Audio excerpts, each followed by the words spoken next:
You want to get a cloud or DevOps job, but you're not sure whether you should specialize in AWS or just one cloud provider or multi-cloud, which is basically the most relevant cloud providers.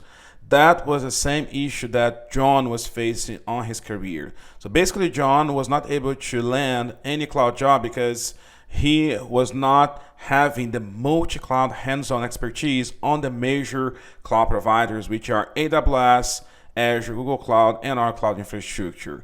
Once he got that hands-on expertise, the things changed to John. Take a look on this video. I was like, okay, I want to move towards multi-cloud. I was trying to look for new jobs and I kept on bumping into an issue where people would say, hey, we need AWS experience. We need GCP experience.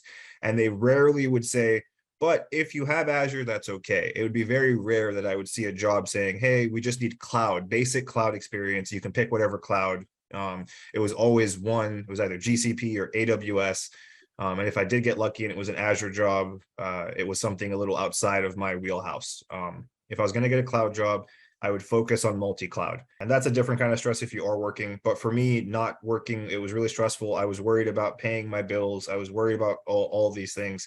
I was telling my girlfriend that I was like, I need to figure out a way to pay for this course because this course will change my life if I can take it and if it's good. And it was better than I expected. So I'm really happy I joined.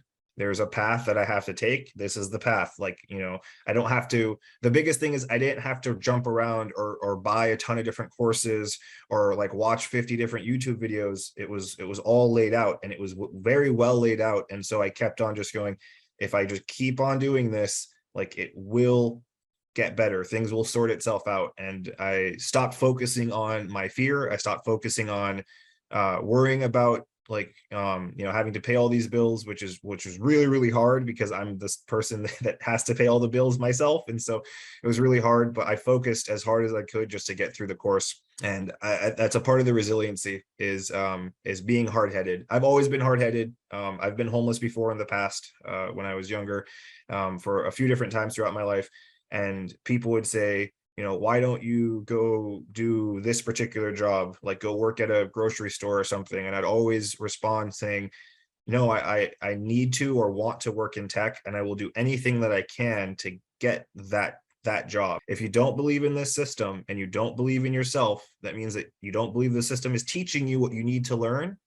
You will not pass interviews.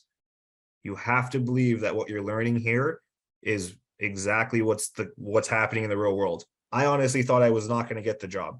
And so for them to turn around and say, here's your offer letter, a considerable offer letter at that, I was very excited. And to be told that everyone, including the person that really, really made it hard, was actually very excited for me to be on the team. He said, he he emailed me privately after I got my confirmation and offer letter saying that he was very excited to have me on the team and he enjoyed our conversation, even though I was basically dying and he was having fun. So don't worry about that stuff. Life is hard. Absolutely. Life is hard for everyone. We can make it a little bit easier if we work incredibly hard. Follow the process, apply for at least 10 jobs a day. And I mean that, really. Just apply to every single job that fits in your wheelhouse. Apply one level above and one level below. And what that means is apply for jobs that you think you're not ready for and apply for jobs that you are overly qualified for. You never know. You actually could probably get a job that you might not feel you're qualified for, but the team that you interview with says you're the one and they pick you. And that means you get a better job, a higher pay and everything. And if you get the lower job that you applied for, or if they interview you and you pass and they give you an offer, that's a good thing. That just means that you actually know what you're talking about and you can take the offer or you can move to a better one for you. But when it comes to what got me this job, which was having Google Cloud knowledge and just multi-cloud stuff, it's only been what we've been given from Gene. That's it. That's all I've been doing. No other books, no extra videos, just everything from here. Definitely don't be scared. Right? Don't be scared to put yourself out there. Don't be worried about everything else. If this is what you want. And like I said, right, I had to tell that to everybody when I was homeless, sleeping on the street. I said, this is what I want. This is what I'm going to get.